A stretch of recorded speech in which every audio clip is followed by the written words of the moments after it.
They dismissed me to protect my sister, unaware that I was the true owner of the entire company they worked for. 3 individuals were behind my termination: my sister, my boss, and my so-called best friend. They grinned as they took away my ID badge, treating me like worthless trash. I remained silent, simply gazing at them, suppressing a smile. Because what they were oblivious to was that they had just terminated the actual owner. If you've ever felt minimized, betrayed, or ridiculed, this tale will resonate with you deeply. So like, share, and subscribe, because this vengeance will leave you in shock. 6 months prior, I was merely Mike, the IT guy who repaired malfunctioning printers and received zero respect. People often overlooked my presence. Even though I was the one sustaining the company, my sister Ashley had joined through my assistance. I manipulated situations to secure her a position and personally trained her. But as soon as she became involved with the CEO's son, everything shifted. Suddenly, I found myself excluded from meetings. Important emails went missing by chance. Projects I initiated got reassigned to different teams. Then came the ultimate betrayal: a bogus report lodged by Ashley accusing me of misusing company data. The HR manager, who I later discovered was her college friend, handed me a termination letter with a feigned smile. "Mike, you get it. It's for the company's benefit. It's not personal." Not personal? She was my sister, and she just stripped me of everything I had built up. Or so they believed. Because while they were caught up in office politics, I had been constructing something grander. 5 years ago, I began a covert venture through a shell company, utilizing my tech expertise to create cybersecurity tools. That shell company gradually started to purchase shares of this very firm. I concealed everything behind proxies and business identities. No one had a clue, not even Ashley. Just a week before my dismissal, I finalized a deal. The shell company officially owned 72% of their organization, but I kept it all to myself. I wanted to see who would betray me first, and she did, right in the back. So I exited that day as if I were a loser, with everyone watching me and whispering behind my back. But I was far from finished, not even close. 2 days after my firing, they held a grand celebration in the office marking new leadership. Ashley entered, adorned in a $4,000 dress, as if she owned the place. My former best friend Todd stood next to her holding a glass of champagne. As if he hadn't just betrayed me, they were laughing, toasting, discussing new beginnings. But what they were oblivious to was that I had already arranged a mandatory board meeting for that evening under my real name. At precisely 7 p.m., every senior executive received a notification. Emergency ownership review, attendance required. Ashley was puzzled. "Why is the board convening a meeting without my input?" Todd said. "Maybe it's about your promotion. You're about to be officially named CTO." She beamed. But that smile would not endure. The boardroom fell silent when I entered. Ashley's mouth fell open. Todd nearly dropped his glass. The CEO, our uncle, squinted and asked, "Mike, what are you doing here?" I coolly took my place at the head of the table. Then I pushed a file across the table to the company's lawyer. "These are the documents proving ownership. You might want to read them out loud."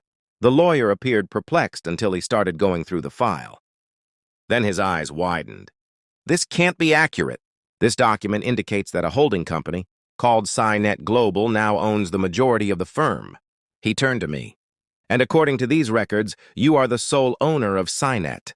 The room fell silent. Ashley murmured, "This has to be a joke, right? He's just an IT guy." I looked at her and said, "Actually, I was your IT guy. Now I'm the reason your paycheck exists." Everyone was frozen in place. The board members began to murmur among themselves. The CEO stood up, furious. "You manipulated us. You went behind our backs." I leaned slightly forward. "No. I played the same game you taught me. You just never believed the IT guy could outplay you." Ashley's complexion turned pale.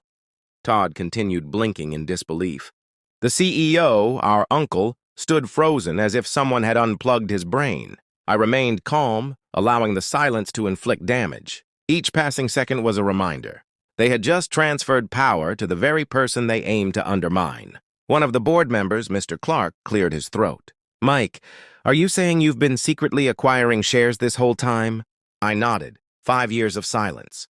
"While you scoffed at me, dismissed me, and sidelined me, I was gradually acquiring the company piece by piece." Ashley slammed her hand on the table. "This is absurd. You were merely a background figure. You didn't even have the courage to voice your opinion in meetings. How could you achieve all this? I locked eyes with her. Because I didn't squander time on playing office games. While you pursued titles, I was constructing an empire. The board lawyer validated everything, legal, unalterable. Then I revealed my second surprise. I'm not merely here to own the company. I'm here to implement changes, effective immediately. The following executives are being dismissed from their roles due to unethical behavior. I slid another folder across the table. Inside were records, emails, transactions, manipulated reports. Ashley's name was at the forefront. She grabbed the folder, flipped through it in a frenzy and yelled, "You're doing this out of jealousy." "Because I've succeeded." "No," I said, standing up gradually. "I'm doing this because you betrayed me. And because you're a risk to this company," Todd interjected, perspiring. "Mike, we're friends." "Come on, man. Don't go through with this." I turned to face him. My tone was steady yet pointed. "Friends don't sell each other out for a fleeting promotion. You had the option to leave. Instead, you sided with them." He fell silent. The board had no alternative. My ownership stake provided me with full voting rights. Within minutes, I had them ousted from their roles. But I wasn't finished. I reached into my folder and retrieved 3 sealed letters. I handed one to Ashley, one to Todd, and one to my uncle. "Consider these your final paychecks, severance included." "You're officially out." Ashley's voice trembled. "You can't do this. You can't simply wipe us out." I locked eyes with her. "You dismissed me to save yourself. Now I'm just reciprocating the gesture." I exited that boardroom with every gaze on me. As I neared the door, I hesitated and added one final comment. "Oh, and regarding that company retreat in Bali next month, it's still on, just not for you."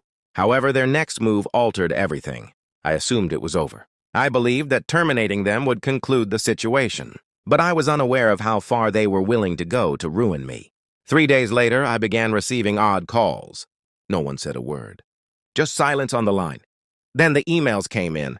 Anonymously sent threats, fabricated lawsuits, absurd accusations of company fraud. Initially, I brushed them off, thought it was just background noise. But then someone invaded my condo. Nothing was taken, but my laptop was open. Files had been accessed. It was a warning. I reviewed the security footage. Someone had utilized my old key card, the very one I'd used back when I was just the IT technician. Only 2 people still had access to that keycard system, Ashley and Todd. I was certain they were behind it. But what I did not know was how desperate they had become. Later, I discovered that after I let them go, Ashley attempted to start her own tech company, using pilfered files from the organization. But when investors conducted a background check, they uncovered the scandal. Nobody wanted to associate with her. She ended up being blacklisted. And Todd? He begged for a position at a competitor. But somehow, word had gotten out about his actions to every company. They assumed I had leaked it, but I hadn't spoken a word. They were failing, hitting rock bottom, and they blamed me for it all. So they devised one last scheme, a plan to completely ruin me. It unfolded at the company's annual shareholder gathering, my first one as the majority owner. Everything was flawless. The presentation, the figures. Profits had surged since my takeover. But just as I stepped onto the stage, someone yelled from the back, "Mike Williams is a fraud. He embezzled this company." It was Ashley. In front of hundreds of shareholders, board members, and press, she approached holding a hefty file in her hand. "This," she declared, brandishing the file, "demonstrates that Mike's holding company utilized stolen software and fake shell firms. He doesn't possess this firm legally." The room fell silent. Everyone turned to face me.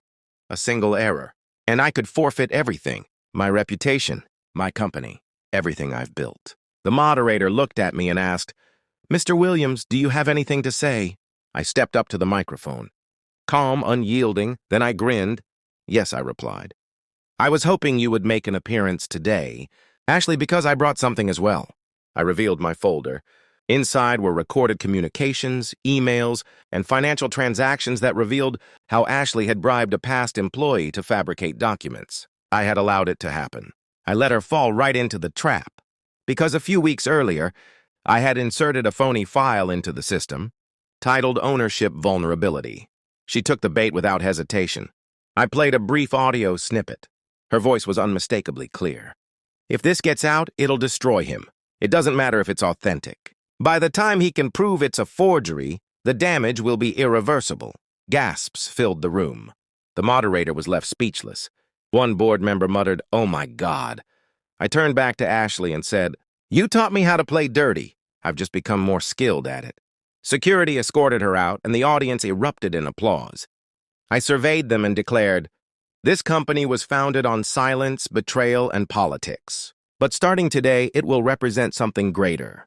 Just when I thought the game was concluded, a letter appeared on my desk the following morning, from someone I hadn't heard from in 15 years.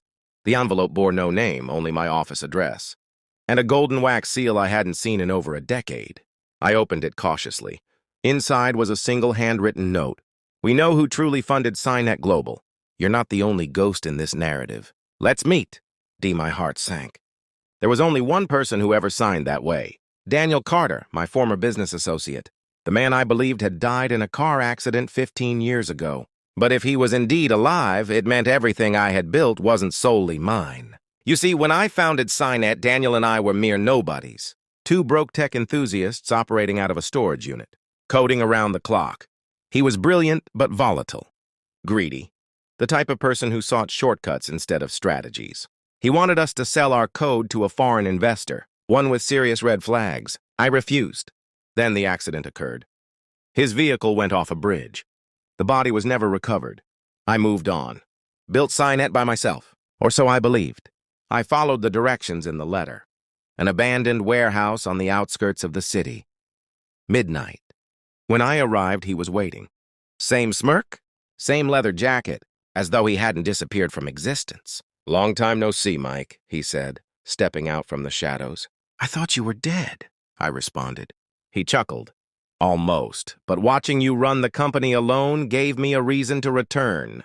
Then he produced a flash drive and threw it toward me. "What's this?" I inquired. "Evidence that your entire shell company was initially funded through an account I established, which means by law I own 49% of Cynet." My stomach churned. "That can't be true. You were gone.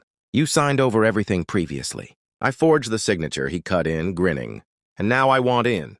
Half the profits, half the control, or I let everything slip. The board, the press, your investors, everyone." It felt as if the ground fell away beneath me. I had just defeated my foes, uncovered treachery, restored my reputation from nothing, and now the specter of my past had resurfaced to reclaim part of my empire. I looked at him, composed. Then I smirked. "You didn't return for power. You came back because you're in financial ruin." His smile vanished. "You wouldn't have lingered for 15 years if you were thriving. You have nothing. That flash drive is just a ruse." He advanced, voice low. "Want to wager?" I handed him a dossier. "I was already aware you were alive. I had been monitoring the offshore account you used to finance. Cynet! And I acquired it 6 months ago." His expression shifted. "You used a deceased man's account, and I utilized it to legally bury you. You no longer own 49% of anything. You're merely a phantom." The security lights began to flicker on. My private legal team entered. Daniel retreated. "You set me up?" "No," I replied. "I completed the narrative you attempted to erase." As he was led out, I remained there, inhaling deeply. I had no family left, no friends from the past. But I possessed tranquility, and that was invaluable. Back at my office, I placed a new frame on the wall. It read, "They dismissed me, but I possessed everything they labored for." Below it, I added another statement. "And when the specters returned, I buried them as well. Because often vengeance isn't loud, it's merely everlasting."